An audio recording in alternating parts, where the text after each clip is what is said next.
Courtine, muraille de défense portant crénelage et chemin de ronde. Les courtines des fortifications de l'époque romane sont épaisses, pleines, composées de blocages avec revêtement de pierre ou, plus fréquemment, de petits moellons similés. Quelquefois même, ces courtines étaient terrassées et leur relief, compris le crénelage, ne dépasse guère 6 mètres au-dessus du sol extérieur ou du fond du fossé. Dès le XIe siècle, les courtines étaient munies de hourds en bois à leur sommet. Au XIIIe siècle, on augmenta le relief des courtines et nous leur voyons atteindre une hauteur de 10 ou 12 mètres dans les places très fortes. Alors les perçait-on parfois d'archères à leur partie inférieure pour voir ce qui se passait au fond du fossé et pour envoyer des carreaux d'arbalète sur les assaillants.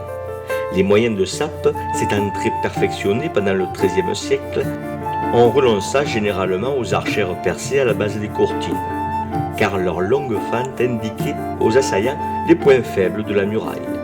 Au XIVe siècle, les courtines redeviennent pleines à la base et toute la défense se porte au sommet, lesquelles, à cette époque, se munissent de machicoulis de pierre avec parapets crénelés, couverts ou découverts.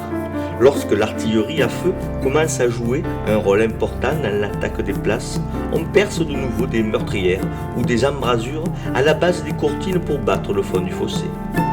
Puis, vers la fin du XVe siècle, on terrasse les courtines intérieurement, autant pour résister aux batteries de brèches que pour placer de l'artillerie au niveau des chemins de ronde. Au XVIe siècle, on dresse souvent devant les courtines et au niveau de la contre-escarpe du fossé des fosses braies ou chemins extérieurs crénelés propres à recevoir des arquebusiers battant les glacis et les fossés. Les courtines romanes ont leur parement extérieur monté d'aplomb, sans fruit, afin de rendre l'escalade plus difficile.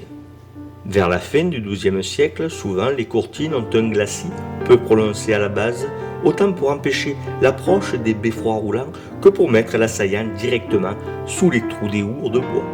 Cette méthode est suivie pendant le cours du XIIIe siècle.